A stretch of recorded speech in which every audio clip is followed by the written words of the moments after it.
Welcome, friends, to the Gaijin Animation Appreciation Hour with your hosts, Sig Bisley and Colt Mauser.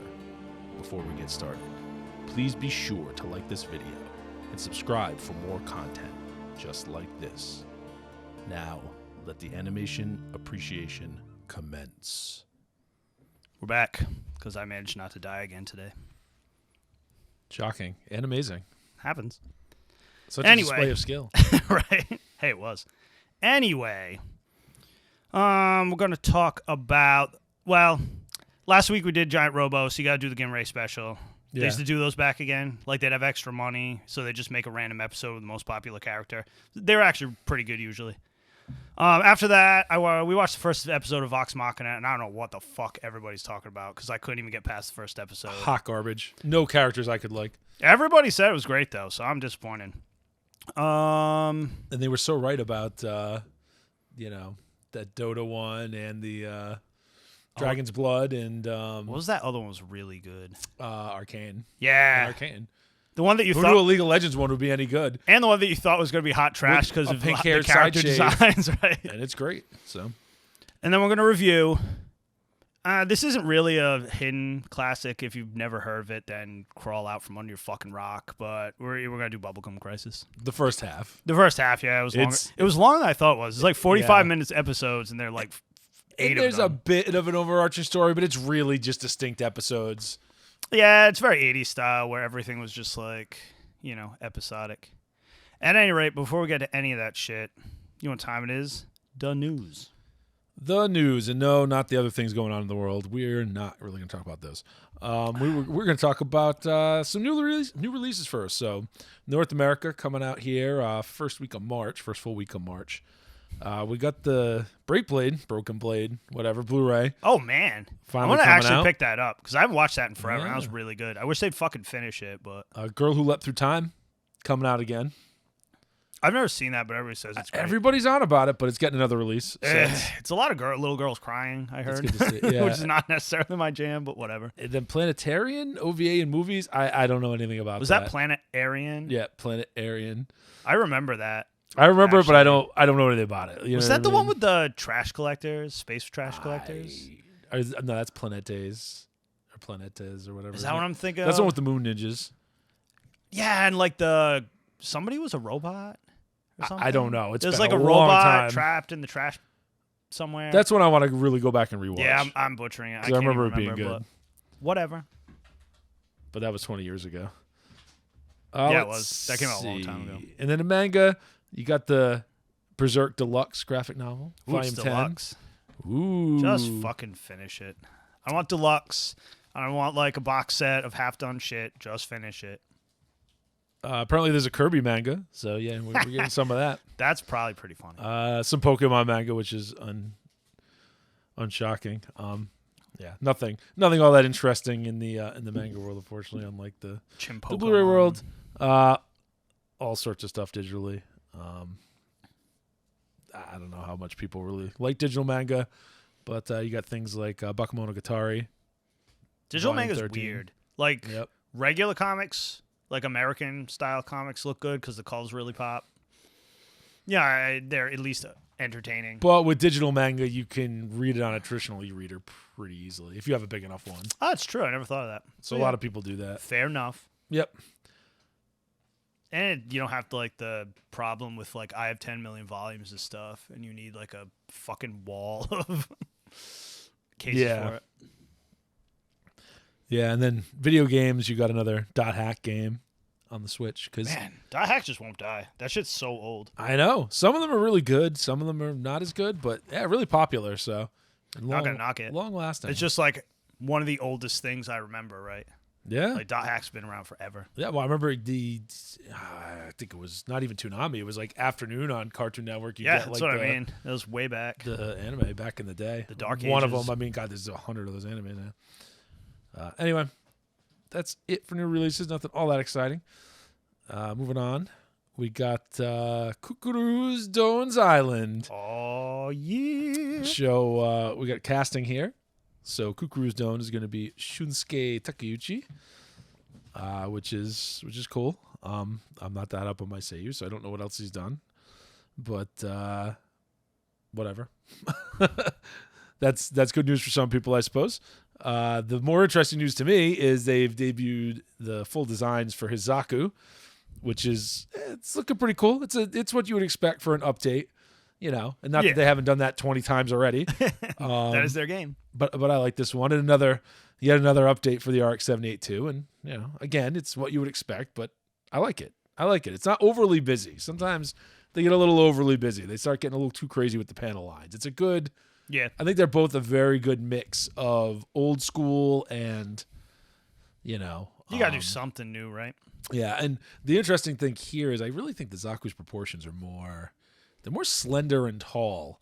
Like, It's not a fatty fat boy. Yeah, Zaku sometimes tend to pork out, and it's like, that's the Dom's job. That's not the Zaku's job. Put away the Doritos, man. Yeah. You're approaching like Gelgoog size there, bro. Yeah, nothing's thick like a Gelgoog. That and the Dom, man. Dem legs. Gelgoog has those freaking bell bottoms. We have to do that. We got to do that series. I really want to do the like. Oh, I started editing it, actually. Well, the Gundam short series, sure, and then also a series of shorts, just like kind of like know your mobile suit, know your character, know your mecha. I don't know. That's what I started editing. Oh, is that what you're doing? Nice, perfect. I am in. Other announced cast we already talked about, which is all the people you'd expect. Toru Furuya's Amuro, Ken Narita's Bright, which is not unfortunately the original Bright who has passed away, but I believe it's the same Bright they used for same voice actor they used for Unicorn. Bright so legendary wore out his voice actor. Yeah. Yeah, and everybody else, it looks pretty much the same. I mean, Shuichi Ikeda is still around, being Shuichi Ikeda.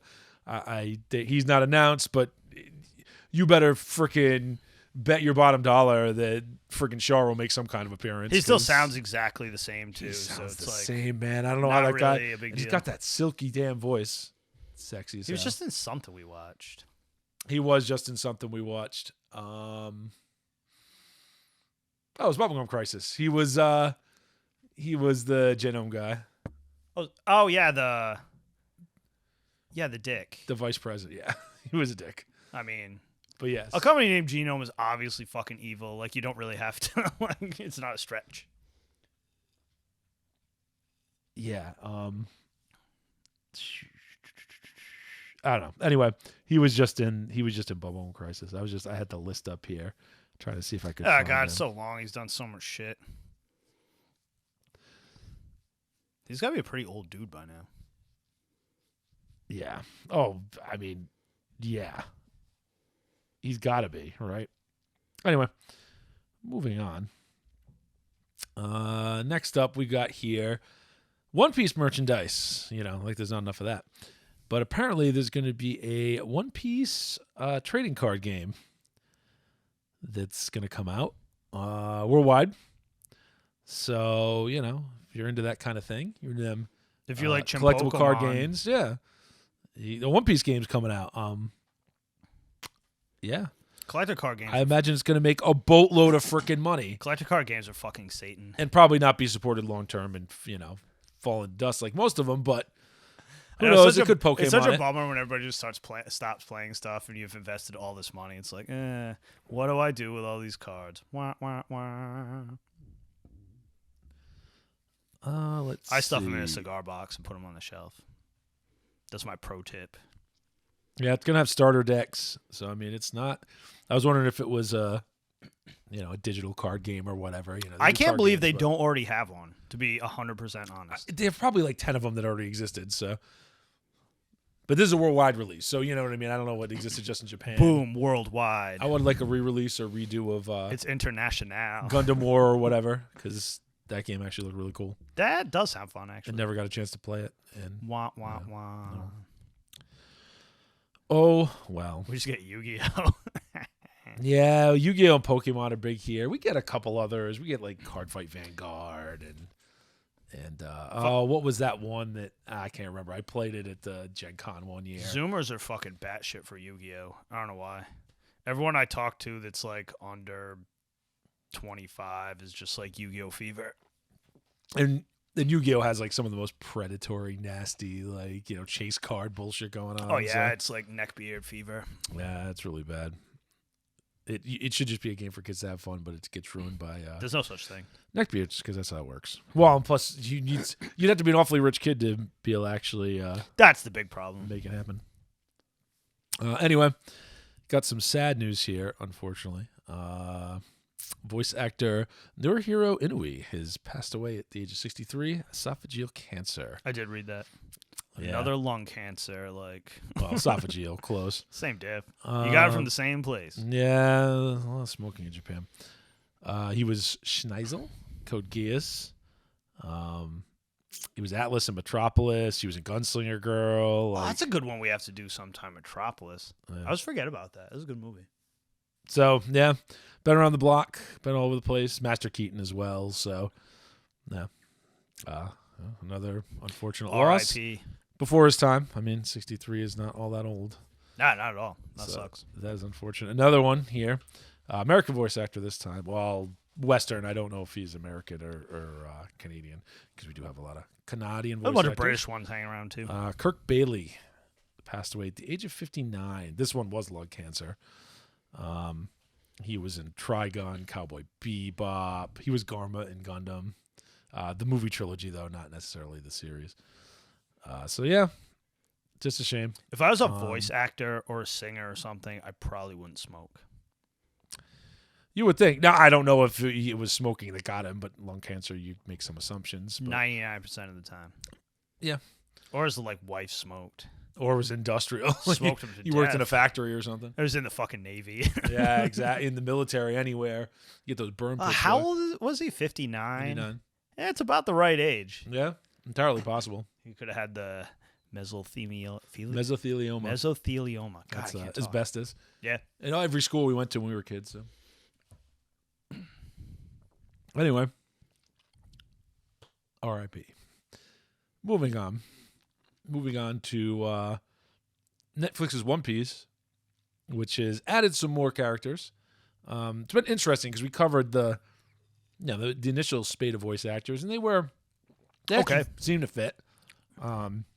Again, I still think the entire thing's a terrible idea because it just doesn't adapt very well, but at least it looks like they're trying. The actors they chose were not. They didn't make me angry. They looked kind of normal. And they're not.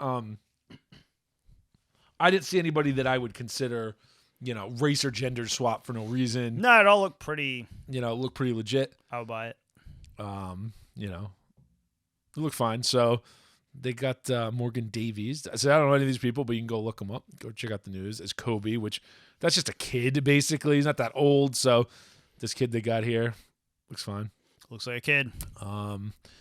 We got Ilya Isarelli, Paulino as Alvida. Yeah, looks like Alvida to me. Fair enough. They didn't. Yeah, looks appropriately cast. They got this weird looking dude. Sorry, bro, if you ever hear this, which you won't. But this weird looking dude, Aiden Scott, as Helmeppo, which is another younger dude that's a side character. These are both Helmeppo and Kobe are like Navy characters. Yeah, they're in the Navy. Alvida's another pirate. Jeff Ward as Buggy. That name sounds familiar, but I can't. Yeah, picture him. he looks the most familiar to me. I've definitely seen him in other stuff. Buggy is the clown pirate who's an insane asshole. And you got here McKinley Belcher III as Arlong. That's an awesome name. It is a good name.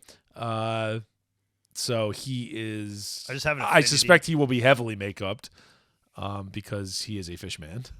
I would hope so. He is a fish person. Yeah, they'll just do shitty CG over it. Yeah, it is Netflix. We'll see. Shitty CG. And then Vincent Regan, and I've definitely seen this guy in something before, is Garp, who is Luffy's grandfather and also a Navy vice admiral, or not quite a full admiral, whatever it is.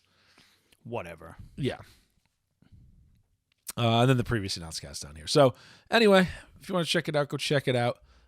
The casting so far looks fine to me, and I actually would prefer they cast kind of mostly no names or lesser known actors. They usually for do something stuff this. like that just because it's. But still, I have no idea how the hell they think they're going to pull this off. I don't know. But I'm interested to see. At the end of the day, it will probably have nothing to do with One Piece. It'll just be like pirate shit with like no.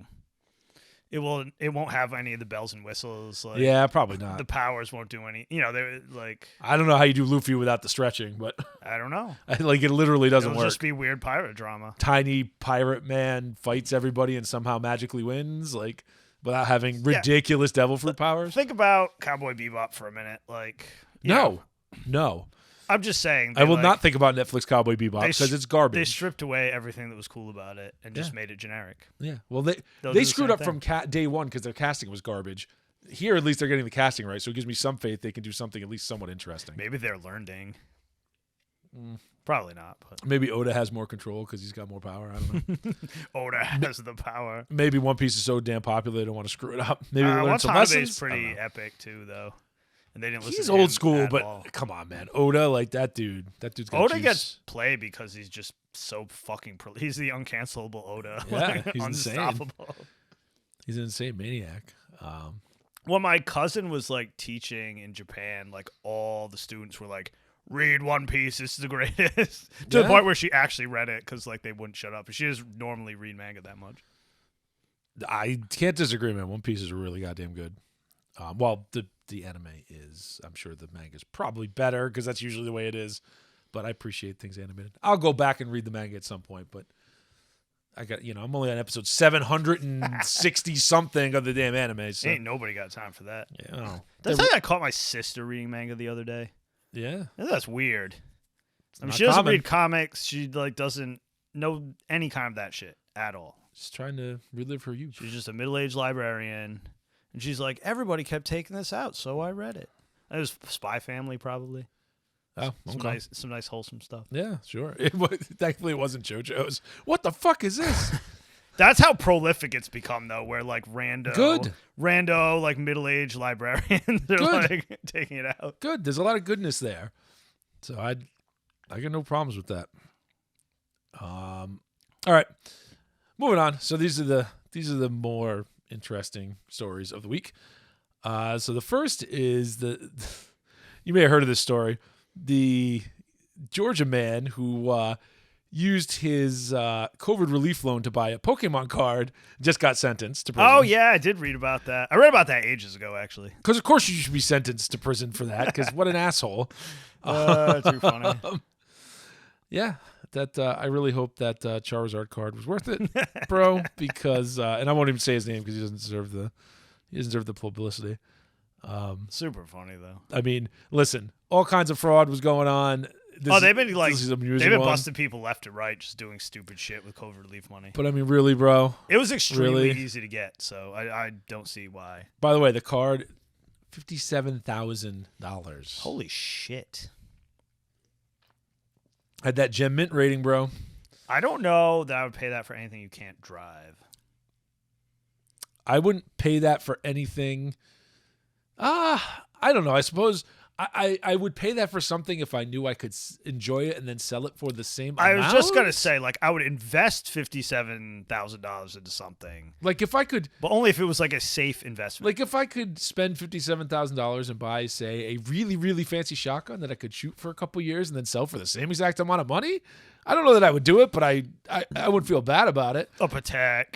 Yeah, expensive watch, like that kind of thing, maybe. But like, I'd say a Ferrari, but like you take those off the lot and they're worth like $100,000 less. I know. But a used one, like a lot of used Porsches, you could buy now. You could drive them for a couple years and sell them for probably the same amount. Okay, real talk.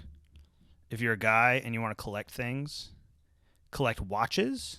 Yep. Collect guns. Yep. Mostly, I mean. If you get into it, there's like 5 different kinds that are always worth more money. But if you want to get into like antique stuff, that's like an entirely different thing. But they're always worth more money. If like you could prove that like somebody got killed in a war with it, like skyrockets in old value. guns, like crazy markings from wars and shit. I'm not gonna get too deep into it, but do not fucking buy cars.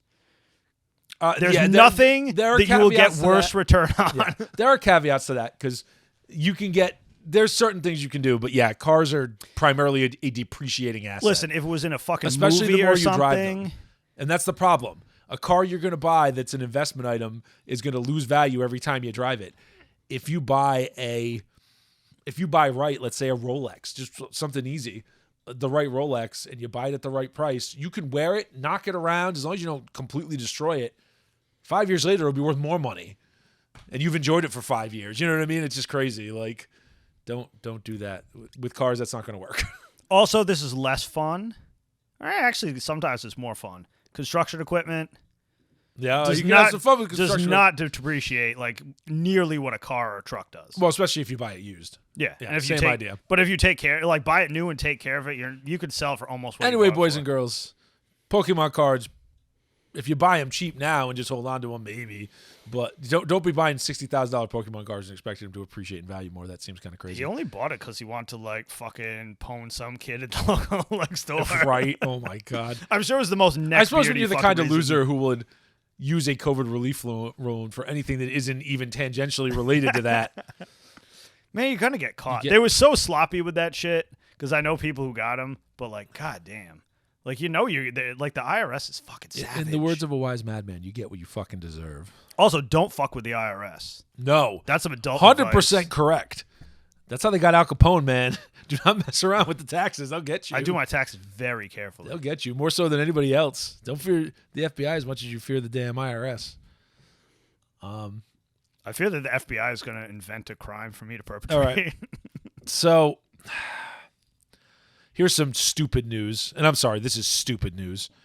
It's stupid. This is stupid virtue signaling nonsense. But this is the kind of virtue signaling that's been going on for 50 years plus. Forever. Well, maybe not with video games, but with other media. Nintendo has decided to delay their Advance Wars 1 and 2 remake, reboot, whatever you want to call it, for the Switch because of recent world events. So I can't have a cartoon tactical game because somewhere in the world there's an actual war going on. There's a war going on all the time. Correct. I was born in 1980. There's been some kind of Correct. military action, sanctioned or non-sanctioned, the entire time I've been alive. Yes. And for the 10,000 years plus of human history before that. So that's why I said ridiculous, stupid virtue signaling. It makes no sense. You know, it's not even directly related to anything going on right now. It's just dumb.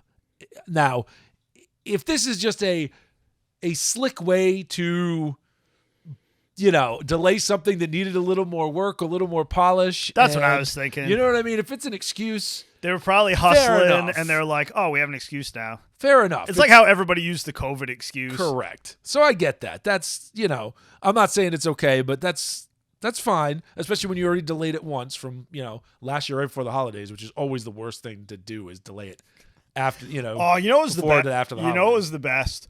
All the shows that were made, like in, you know, they started production like 2015, and they were just hyper nuclear fucking woke. Yep. And then like they got delayed too long, and then like the worm had already started to turn, and stuff had already started losing money, and then they fucking came out. Yeah, now and it's it was just not like, popular anymore. Bruh. So anyway, it got pushed. Unfortunately, it was a game I was looking forward to.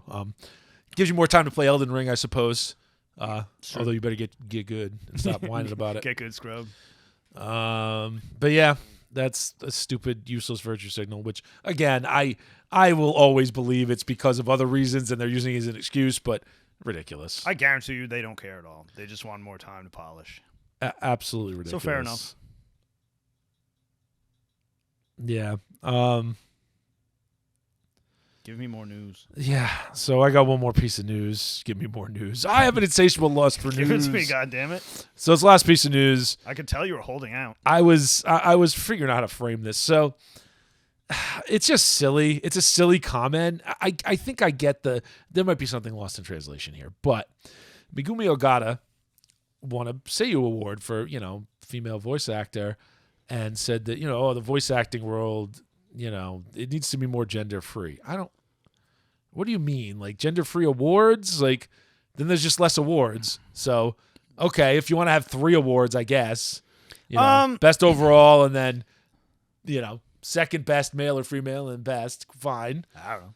Fine. I don't know where she's getting at because a lot, like, there are more females that play, like, boys. I was also going to say, like, there's nothing more gender-free than voice acting in Japan to begin with. like, most female voice actors are male, you know, young male characters. Yes, they do it all the time. I don't get it.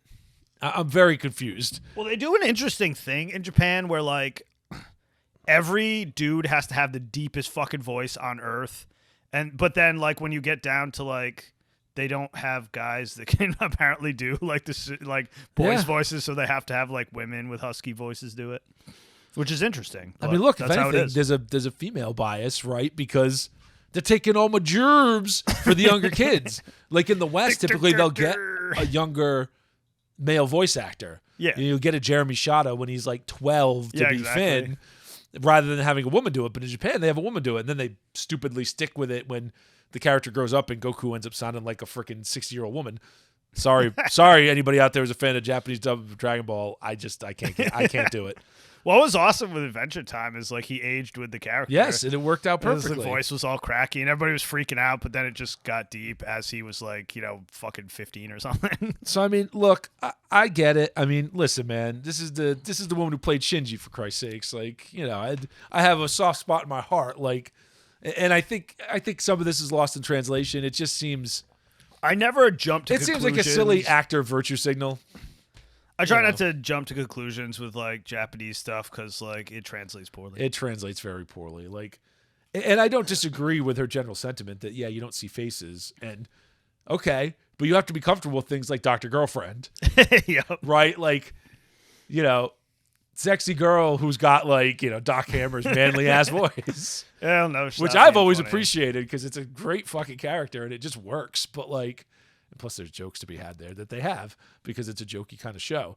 But you know what I mean? Like, if an 11-year-old girl shows up on screen, an actual 11-year-old girl, not one of these weird anime I'm 1,000 years old things, an 11-year-old girl shows up on screen, the character is supposed to be 11 years old, and it's got my voice, that would be a problem. That's not going to be cool. People are not going to be about that. So anyway. Yeah, you kind of have to get voices. Some things have to match a little bit. Like, you don't need an old man's voice. Listen, I don't need Rick. I don't need that, like... old lady voice. Japan used to do that a lot, though. Like, old guy voice actors would do, like... Oh, I get it. Guys that were way younger. I'm like, wait a minute. And sometimes it works. Like, Jigen, as that voice actor got older, man, it didn't matter because, like, Jigen's crusty as hell anyway. He was awesomely crusty. Even though he's kind of perpetually in his 40s, maybe, late 30s, early 40s, whatever. He should be perpetually crusty. It works out. He has to be old enough to have experience. Yeah, man. So anyway, I just thought that was an interesting thing. Like, I think I kind of get the point, but it seemed a little silly. I just don't want that shit to spread. Well, and that is why I bring it up too. But I mean, man, she's been around the block, so I don't. Forever. I'm not really. You never know. The point is, she doesn't have to. Yeah. Like, why would you say dumb shit? Well, plus, like, a gender-free category for the award, which is something she said. It's like, again, I mean, fine. I'm all about less awards and more about merit. I'm all about merit. Like, if you want to just give it one award to the best voice actor or voice actress, or I don't know if you're even allowed to use that anymore, but voice whatever, fine. But then one less person's getting an award every year. Again, unless you do the thing I say, which is best, and then you get two more for second. The problem is nobody gives a rat's fucking ass about, like, awards anymore. Well, I'm sure in Japan it might be a little different still. But over here, I agree. General, awards are such circle jerk garbage that no one cares. Like, back in the 80s, it was such an epic thing. Like, oh my God, did you see the Grammys? I, like, shit my pants over this, that, and the other thing. Nobody even cares. Like, nobody's talked about it in years. Listen, the Grammys were dead to me. The second Metallica didn't win Best Metal Album, and Jethro Tull did. And Ian, what's his name for Jethro Tull, was like, what? What the fuck? Like, what is this? I'm not a metal band. Yeah. Anyway. We'll move on for that. Well, yeah, and the fact that the Rock and Roll Hall of Fame took, like, I don't know, 30, 40 years to induct Rush. Like, what the What is more, like, quintessential rock? Anyway. Man, it's shitting on Canadians for some reason. I know. What the hell? I like your average Canadian. Their like prime minister. I kind of like your average everybody. Yeah, agreed. At the end of the day. Yeah, I won't say it about one group of people right now because, God forbid, you have any sympathy for, an entire country's worth of people that aren't the government. Anyway, yeah, moving on. I think we got to move on to things that aren't the news because that's all the news I got. We've chewed up quite a bit of time with the news. It's been a lot of news lately, man. Yeah. Let's talk briefly about stuff you watched this week. Okay. First thing, Sabaku Ibisco was epic this week. Everything was really good this week. That is what I'm definitely going to catch up on. Sabaku Ibisco was, like, epic. Like, that show looks good to me. No, but this episode was particularly good. Well, for a lot of reasons. I'm not going to spoil it because the ending is so ridiculous. Sure. I'll keep it low key. But anyway, it had that perfect mix of like wholesome and super fucking savage that literally only anime does properly. Yes. It's one of the reasons I like it. Yeah. So anyway, they were fighting the governor or whatever the fuck his name is. The guy like the governor. yeah, exactly. The villain of the series last week. Everybody got fucked up. Like Typical shonen. yeah, I mean, they almost killed him, but he had nefarious, he doesn't fight fair. So anyway, they escaped. Like his mentor, Jabi, the old guy, and Pawu,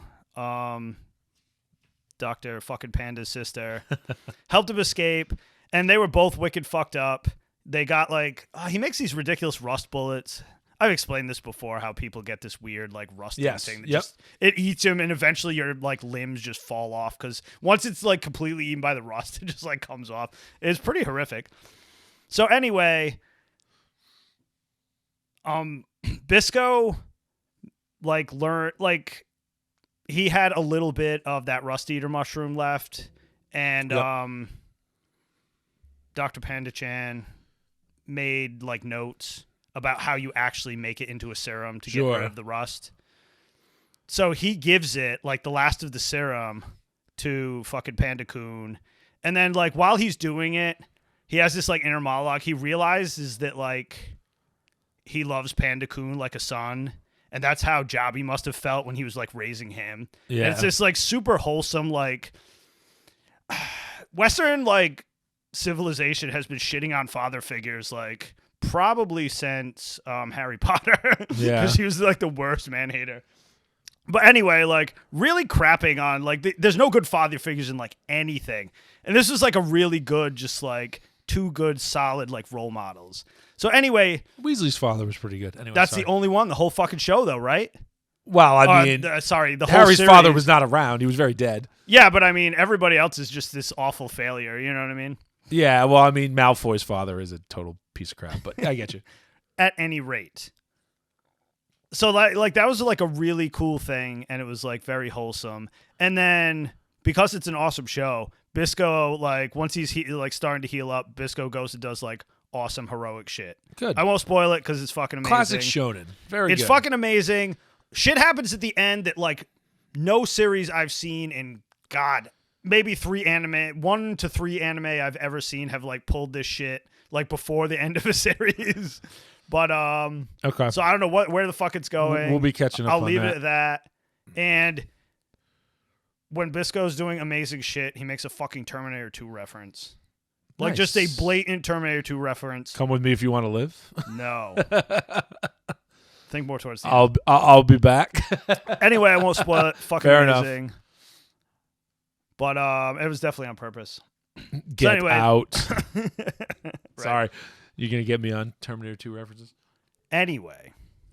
It was more of a General Arnold reference. He's probably said it in multiple movies. Yeah, fair enough. At any rate. So that was awesome. Attack on Titan, they're finally pulling it together.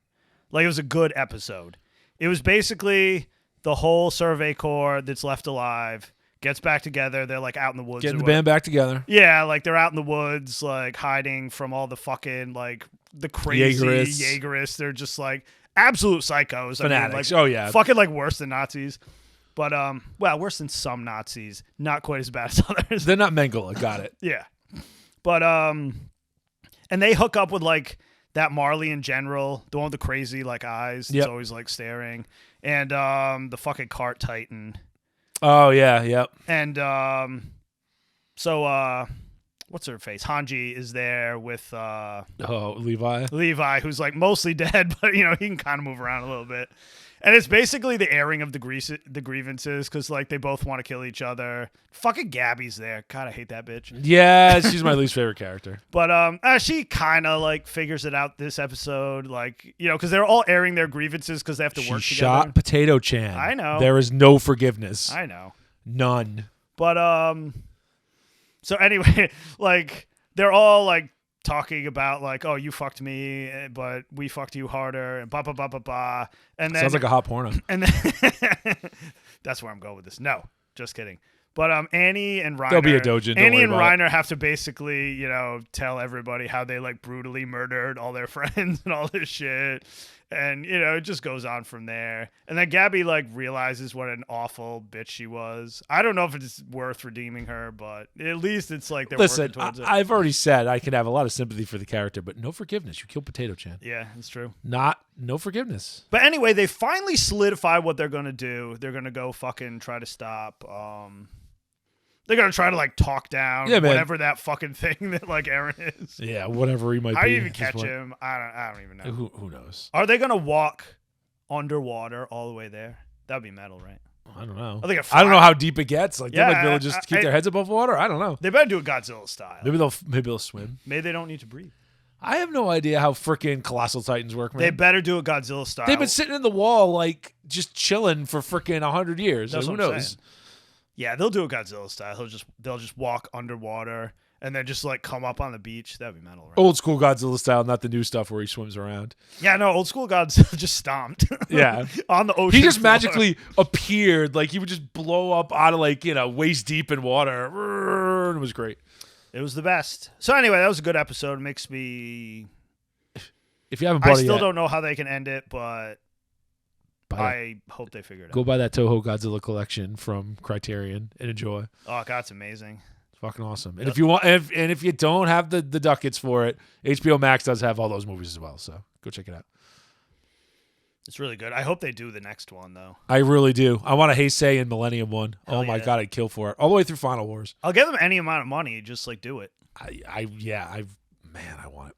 I haven't checked in a while. I gotta check. I say that a lot, though. I was looking at a record I wanted today that's really hard to like find. Yeah. It's like one of the Huntress records. And it's just like... Oh, I know. Fucking like $300. Vinyl right now is crazy. I'm like, God, I can't do it, man. I can't do it. I still haven't brought myself to buy Quantum Enigma. One of these days. Anyway, moving on. GIN REI. We got to move on to GIN REI Special, sir. Do we? We have to move on to GIN REI Special. It is time. Okay, I'll just forget about all the other shows I watched this week. Okay. Sorry.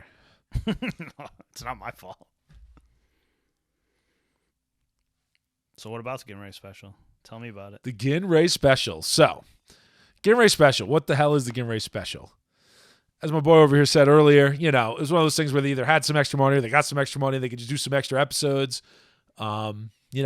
Giant Robo was done very well. There was no construction paper endings or anything. Like, this was kind it told its story. This was kind of a standard model back in the day. Like, they'd make a series and like kind of whatever character happened to be the most popular, they do just kind of like a comedy.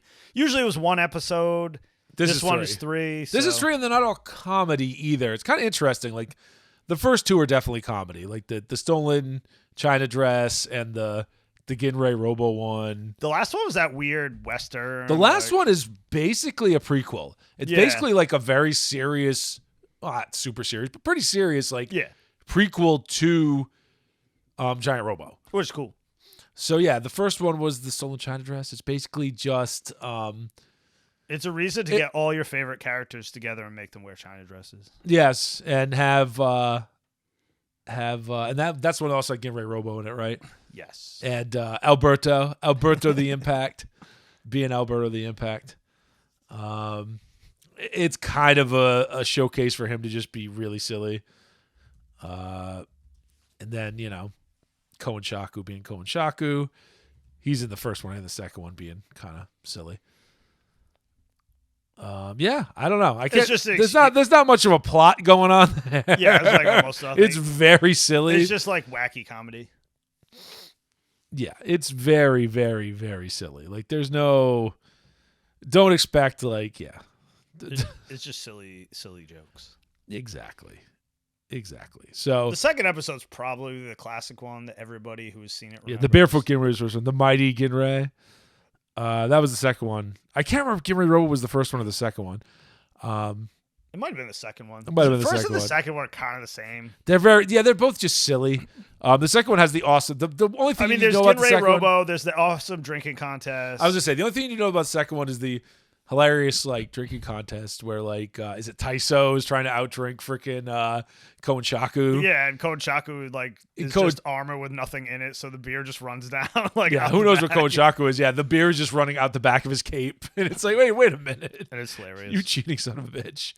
And then there's Daisaku and like in the China dress, fucking in GIN REI Robo's head, like piloting GIN REI Robo. GIN REI Robo's abandoning Giant Robo, who's very not happy about all this. GIN REI Robo is an awesome design too, and it's like very.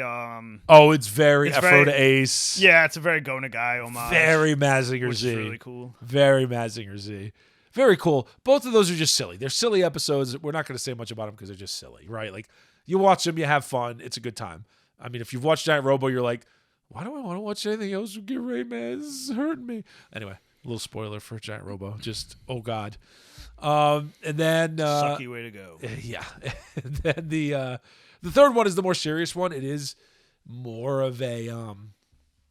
it's a prequel, really. Cause it ties into the actual series. It's Tetsugu and Axeman. I'm an Axeman, man. And GIN REI, like, they go out to the desert and they're, like, trying to foil a plot by, BF group, of course they are, and they're undercover at first. It's got a very old westy theme. Yeah, and it's very old westy style. And there's a cool character arc with a little kid, and it's just good. It's a good solid episode, but it's a very like, it's just weird. It does not fit with the other two at all. It's a very standard prequel episode that you would maybe expect as like a bonus or something, and then the other two are just silly. So I would say it'd be like a bonus on like the DVD or whatever, but it's its own. It only thing. came out on DVD. And I don't know if the Blu-ray of Giant Robo, because I haven't bought it yet. I'm definitely going to.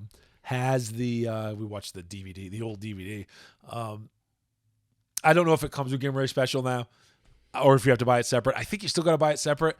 I'm not buying. I will tell you this: I'm not buying it separate. Like, I would say check it out, watch it. I think it might be on High Dive or Retro Crush or one of those. Might be, yeah. Check it out, but don't feel you need to watch it at all to enjoy Giant Robo. Giant Robo is excellent. Nah, it's just extra. It stands on its own. Like, if you want to take a chance, you just buy the Blu-ray Giant Robo. You don't need the GIN REI Special at all.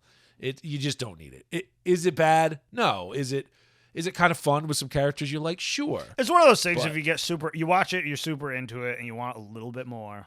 Yeah, boom, especially that prequel episode, because that at least is like definitely in continuity, like just a prequel episode. It's a cool story on its own. The other two are just silly. Like, that's just silliness.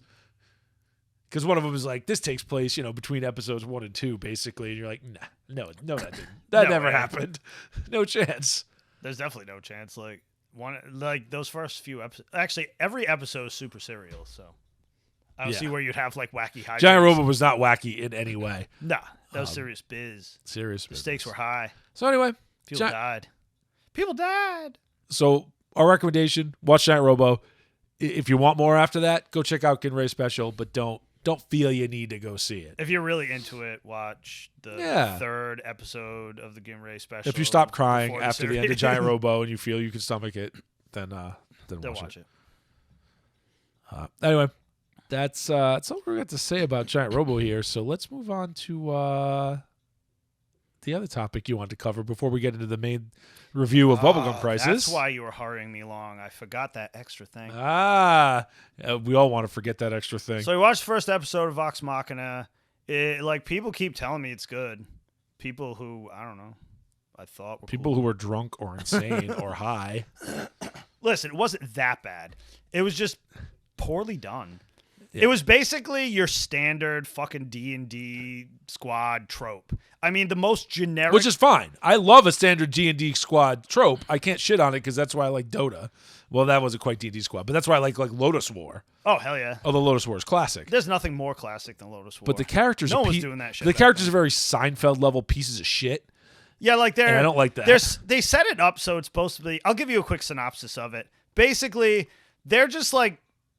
They're just a shitty band of adventurers. They're the Black Bulls. Yeah. Except nowhere near as cool. Except super unlikable. And nowhere near as competent. And super shitty at their jobs. So they get hired, like there's this whole like thing at the beginning. They've like been kicked out of every bar because they don't have money. The same fucking they're a band of garbage. misfits. I get that. That's a good standard trope. There's good bones on this. Listen, it's too standard a trope. Anyway, and it was done in the most generic way. Well, that was the problem. It's like we say about shonen.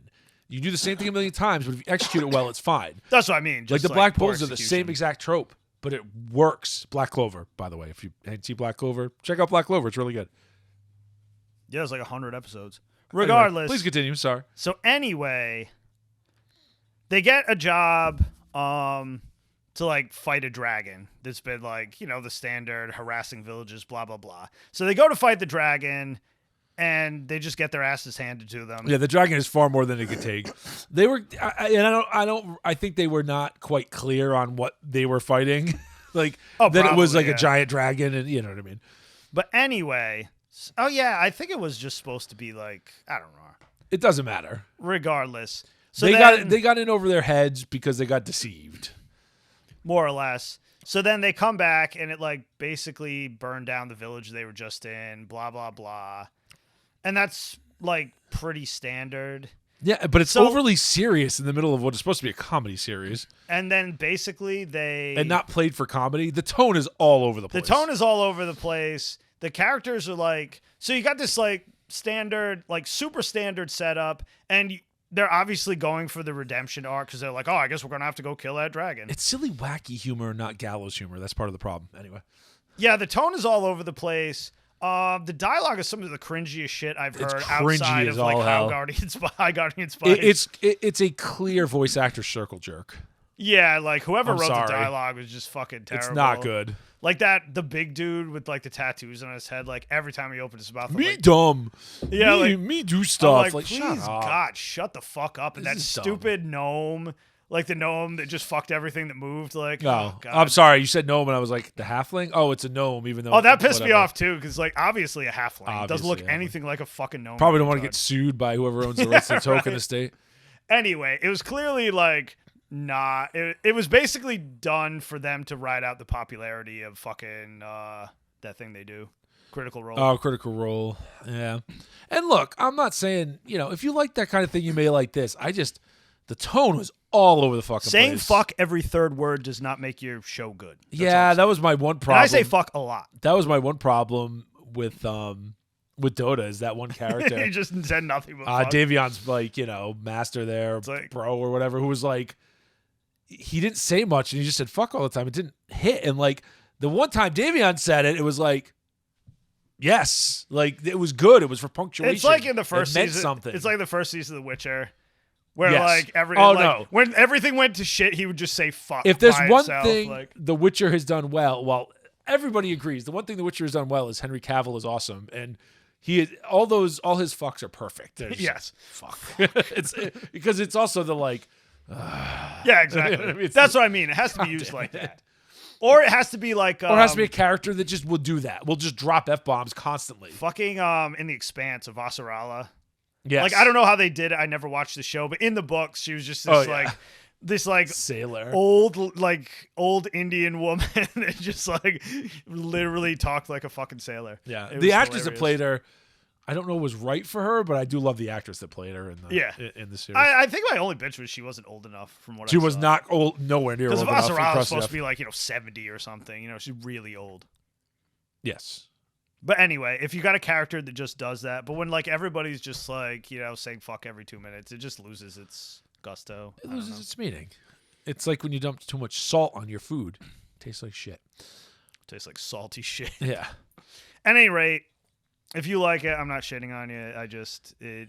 I expected it to be really good because a lot of people said it was, and it was really just people were all kind of about it, slapped together. Maybe it gets better later. I don't know.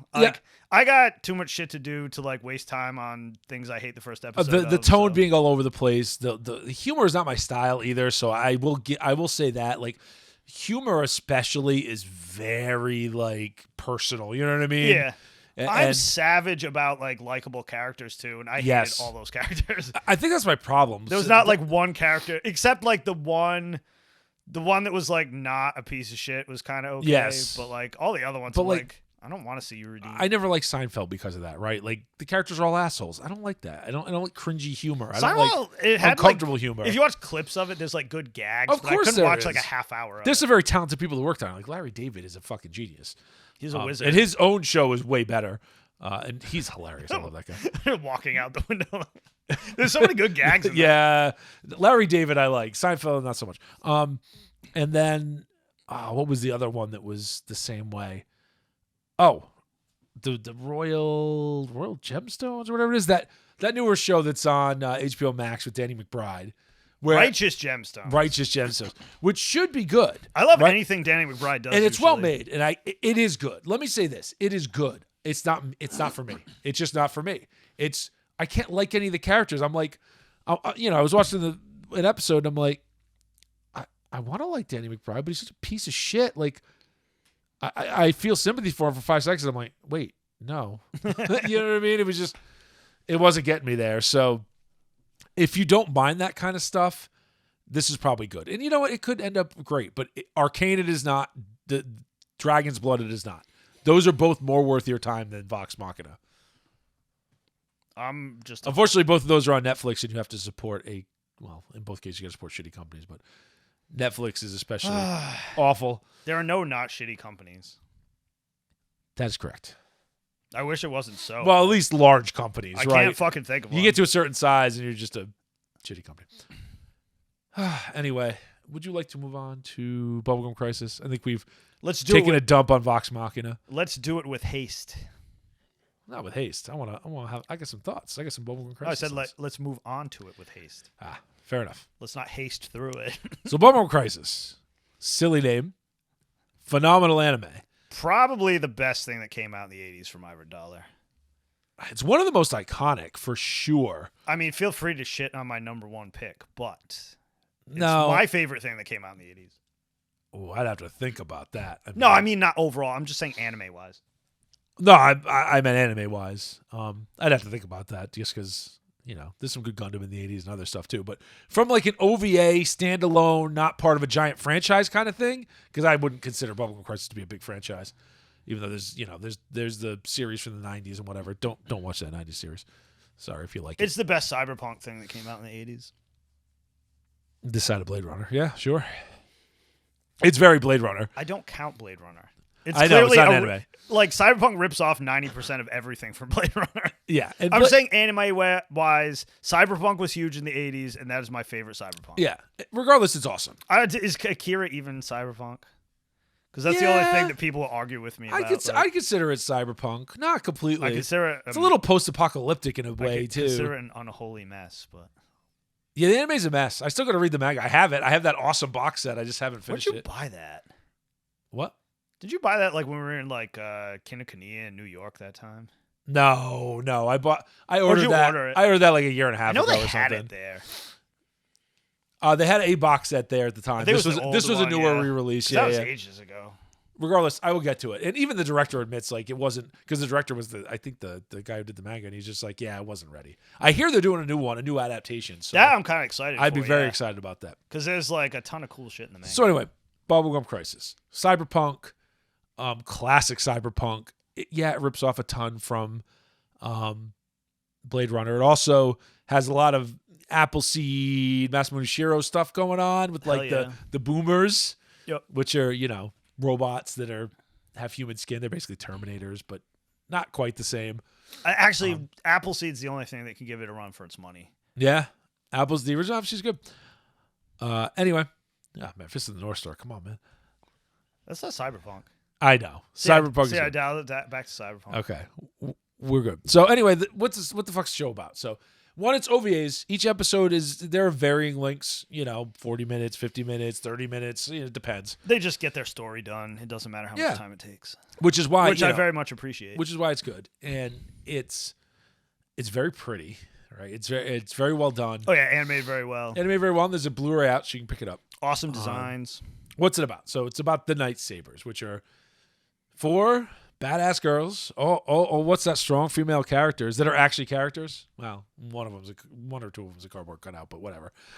They at least try to give them all characterization. Nene gets a Nene gets an. Nene I wasn't character. talking about Nene. It's the other one that gets like nothing. Celia was a little more. Well, Lena's probably the most cardboard cutout, but whatever. Yeah. That's So what you got these four girls. You got Pris, who's like the rock star chick and is everybody's favorite, and the voice actress is the singer who's singing a bunch of the songs. The most 80s ever. So 80s. I mean, her name is Pris, which is right out of Blade Runner. So. Yeah, it's unapologetic. You have Celia, who's the one who has all the money, who financed all this, and her father was like the genius scientist that had all the technology to make the suits. So they wear powered suits, basically. That's the deal. They wear powered suits that are better than everyone else. Yeah, they're better than military grade power suits at the time. They're just, and they're not like super overpowered. They're just like, think of them being like, 5 to 10 years ahead of whatever even the military has at the time. Yeah. Right? They're smaller, they're more compact, and they're more robust, and they're just better. She has Celia. She also runs a lingerie shop and has a dirty little brother named Mackie, who's a mechanic and also is creeping on his sister, which thanks Japan for that. You have Lena, who is just a fitness girl. Goes to the gym a lot. She's got a job, but she's kind of she's the least developed character, I think. She's the character that she gets kind of a whole episode 2, and we'll talk about the plot of each episode, but she doesn't get a lot of character development. She's not all that interesting, unfortunately. I don't think she is. They didn't give her a hook into the stories. Like, Nene's a cop. So yeah. So last character we're getting to here, Nene. She's a cop, and she basically finds out about crimes so they could get there. Yeah, so she's not just a cop. She works for the AD police, but she's like she's an office cop, right? Like she's a dispatcher, I was gonna say, whatever else. A dispatcher. Like she doesn't, she's not on the street as a cop. But there's the regular police, which are garbage, you can't do anything. The AD police that deal with boomer crimes. So crimes. When these, they don't really tell you how these cyborgs came to be, but they don't really tell you how they could like blast something 3 times the size of a human out of a human body. Yeah, there'll be like a 6 foot tall dude, and he'll blow up into like a 12 foot tall boomer, and you're like. Where are you hiding all that beefcake? And there's a lot of crime, right? It's very cyberpunk. So you got these 4 characters, good characters. You got Leon of the AD police. Oh, Leon's the fucking best. Leon's the best. He's the Bean Bandit of the series, although Bean Bandit is the Leon of his series. Whatever, you know what I mean? Right. He's that kind of side character. He's always hitting on Pris, trying to get dates. And she's kind of into him a little bit, But he always gets rejected, but he doesn't care because he's playing the long game. Yeah, and he's kind of badass, man. Leon does some good stuff. Oh, and it's funny because he'll show up to a call and the night sabers are already be there, like it's like almost taken care of. He'll just like lean against his car and smoke a cigarette. And hell yeah! And Leon and his partner have their own freaking spin-off series, AD Police. There's a whole 3-episode OVA about them. Leon's partner is gay as fuck. And it's hilarious. He's always like hitting on him. Oh, it's hilarious. And you know what? It's not ever played like he's never. It is very actually socially progressive. Like, because they don't make a big deal out of it. No one cares. It's like a joke. And all the other cops, like, no one's making fun of the guy. Like, everyone's like, hey, everyone's cool with it. Because he just like relentlessly. No one cares. Like, it's. We could do these things back in the 80s before everybody, had hurt feelings. So those are kind of the primary main characters. The 4, Nene, Celia, Lena, and Pris as the Night Sabers, and then Leon is the cop that's kind of around all the time, and then you have Genome. So the primary bad guy is a company, Genome, right? Like, because it always is in Japan. And we'll start getting into the episodes now because I think it'll explain some of this. So the first episode. I think the first episode and the 4th episode are kind of the most classic out of these first 4 anyway. So the first one, Tinsel City. You have, it starts off with that great song with Pris and her band singing, right? Classic. And the whole plot of the first one, it gives you that introduction to the Night Sabers. They do some basic stuff, but the whole point is Jenna has it's like a little girl kidnapped, but it's not really a little girl. Turns out it's a there'll be some spoilers in here. It's basically like a terminal, an android that's a terminal to interface with like orbital lasers. Oh yeah, they have space laser platforms. Space lasers that can like, blow up, city blocks at a time. So, you have like a different groups there trying to capture. There's a group that captures the girl, a group of boomers for their own purposes, and they get hired by Gundam to go get her back. Nefarious deeds. Anyway, that's the first episode. Second episode, and the more goes on there, but I'm not going to get too deep into it because you should go watch it. Second episode, Born to Kill, which starts out with the excellent song Mad Machine that should be the opening song to the fourth episode. We'll talk about that. Yeah, that confused the shit out of me. Confuses the hell out of me every time because I always think it's that episode. So the second episode, Born to Kill, this is just... It's basically establishing Gundam as a bunch of the worst assholes alive. Yeah. Where, like, they're just killing random people that are looking into them or doing stuff. And one of Nene's friends... They're like the federal government. Lena's friends. Dun, dun, dun. Yeah, one of Lena's friends is... she's like a reporter or something. Yes, that was the Lena episode. And, yeah, and this is Lena's character development episode. And she gets killed at some point. And they're just assholes. And basically the end of the episode is just... the Night Sabers taking out these complete jerks that work for Gundam that are just killing people that are, getting close to Gundam's secrets. So very simple plot. And a lot of these are very simple, which makes them good. You know what I mean? This is what makes it good, is that they're not too hard to follow. They're very pulpy. And then, very pulpy, right? Not overly complicated for no reason. Third episode, nothing goddamn happens in this episode until the end. Sorry to say it. It's my least favorite of these first four. Yeah, it is. Blow up. So, the end of it, important stuff happens. But the whole episode, there's a little bit of Cilia character development and a little bit of, tying Cilia to Mason, which is the evil guy, at Gundam. He's not like the president. He's like the vice president or something. I don't know. Very RoboCop, right? Damn right. He's the evil guy. So they have him. And there's some stuff where you think there's some character development there and some ties, and I do think that gets fleshed out a little bit later, but yeah, I think you have to set it up somewhere, so they never really connect the dots fully, but I do think that happens later. But I'm remembering back to the last time I watched the last four episodes, which was a long time ago. But the main point is at the end of the episode they actually go head on against Gundam and they take out Mason, right? That's their thing at the end. So the last like 10 minutes is very important, but the rest of the episode is kind of like donking around. Not much happens. Last one, Revenge Road. Last one, best episode. It's probably my favorite as well of these first four. It might even be my favorite of the whole series. I got to watch the next four just to make sure. But Revenge Road, it's awesome. Like a guy, him and his special lady were like attacked. They were driving down the road and they got attacked by a motorcycle gang. His special lady gets paralyzed. It's basically Cyberpunk Mad Max. Yes, and it's not as horrific because like his special lady there doesn't get. No, she lives. Yeah, she doesn't get like horrifically. They don't run over his wife and son or whatever, right? Or was it daughter? God, I haven't watched the first Mad Max in a long time. I think it was daughter. His wife and child. I think it was his daughter. Regardless, it's not quite that horrific, but she gets messed up. So he's like, and then she's got like super PTSD about hearing motorcycles. So he just takes it on a quest to like keep. He's got a car that he's just constantly working on and making into like a hyper death machine. Yeah, he's just like modifying it into like a hyper death machine to murder motorcycles. And he's just going around killing motorcycle gangs. He'll just take it out at night and he'll just drive over motorcycles. Yeah, he's just running them off the road, running them over. Like it's kind of brutal. It's probably the most brutal episode. It's definitely the most brutal. Because this is not like MD Geist where there's just a bunch of blood and guts. Like they have it there. Don't get me wrong. It's still 80s, but it's not quite as hardcore and as violence, but this episode's got a lot of that. And it's got more of an actual story. And it's got a really good story, right, about him and how that happened and the biker gangs and how shitty they are. And the design for the fucking car is awesome. The car is awesome. It's and so then awesome. how the Night Sabers have to stop him at the end, and it's really cool. And then you get to introduce to the mechanic character more deeply. The old man mechanic character. Yeah, like the guy that Mackie works for. Yeah, he's really cool. Just one of those classic anime tropes. And you kind of like, I mean, the guy's out for vengeance. And he's a total psychopath, but you kind of feel for him. I mean, because all these shit biker gangs, he's like the biker gangs always character. try to fuck with him all the time, and then he runs them over. So yeah, there's a plague of them. It's not like it was just like one random motorcycle gang and he's now killing all people riding motorcycles. There's a plague of motorcycle gangs in the city because it's cyberpunk. Because of course there is. Because of course there is. Of course there is. Anyway, those are the 4 episodes.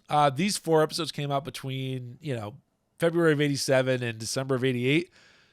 Again, they're old, but man, they still look good. They hold up. Oh, they look super good. The designs are awesome. Like, I love that like dank cyberpunk color palette they use. Yeah, it's not too subdued. Like, it's definitely No. brighter than I remember it being, but it's not. It's very well done. All the characters are pretty likable.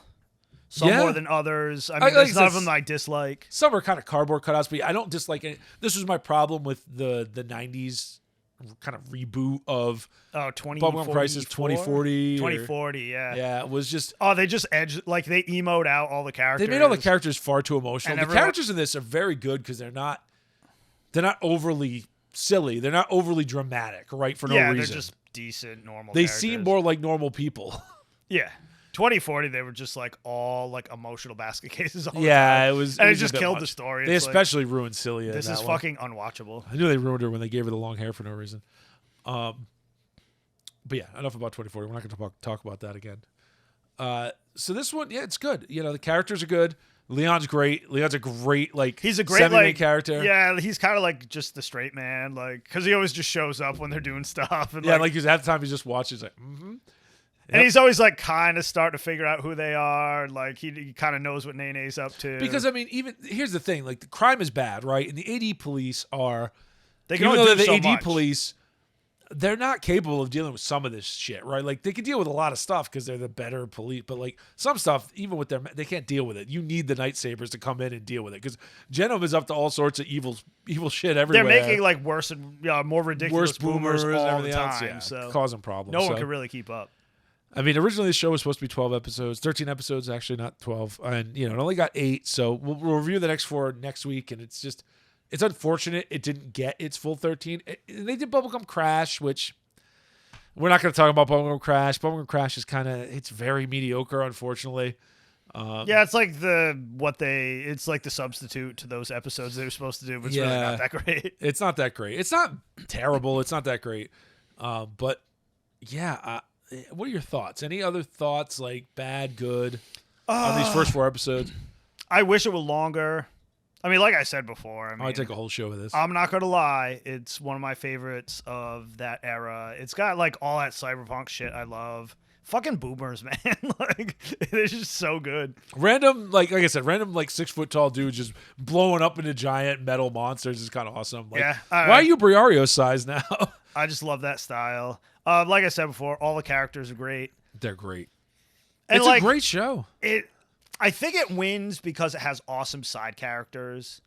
Because that kills a lot of shows. Like, side Yes, characters side for characters me, work. like, make it sometimes, you know? Let's not forget the music. The music is really goddamn Oh, good. this soundtrack is, like, even if you don't, like, I'm not a big, like, 80s pop rock guy, but, like, the soundtrack is amazing. I'm going to find the damn vinyl. I bet you it's out there. Oh, hell yeah, I bet. I doubt it's that expensive. I need some bubble. Well, Because that seems like one of those things they'll reissue a lot. let's be clear. Unless it gets a true US release, Vinyl's always Japanese vinyl yeah, it's is crazy. $60 to $70 minimum. I know. I bought those Gundam soundtracks, man. I bought a couple of them, and they are. I think I bought 3 of them. My wallet hurt that day. Either way, if you can get it under $100, you're doing good. Regardless, the soundtrack's awesome. The designs are great. Like, this is just, it is pure classic Asian. Honestly, like, if you want to see if you're gonna like any 80s kind of OVAs, any 80s anime, watch Bubblegum Crisis. It's quintessential. It's 8 episodes. You know, I'm sure you can find it streaming online, or you can find it other ways. I would fucking hope so. You could also just order, like, you know, buy the Blu-ray, right? Like, how much is it going to cost? Like, sorry, kids. Like, back in the day, we'd buy a whole series sight unseen for like $120, and we were all broke as hell. $30 for a half-hour episode on VHS. That would happen at times. and you had to buy every fucking episode separate. $30 a goddamn pop. That would be for OVAs, but yes. But yeah, it was rough. You have no excuse now, right? Like, I think I paid like less than $30 for the Blu-ray. It's 333 minutes. I remember because it was all 3s. Pure entertainment. And it's the whole series, and it's good. It's restored well. It looks good. Is that like half Satan? Yes.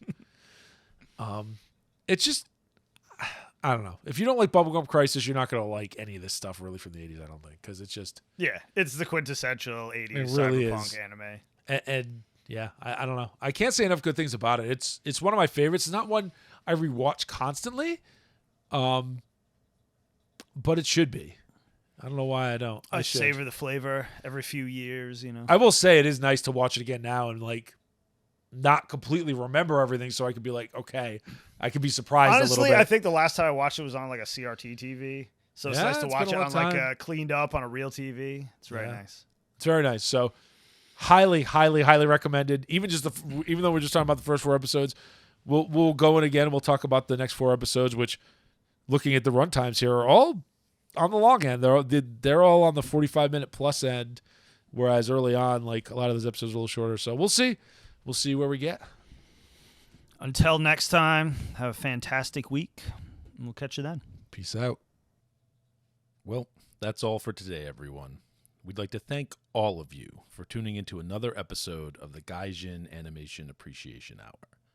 Please remember to like and subscribe, and may your entertainment be always, well, entertaining.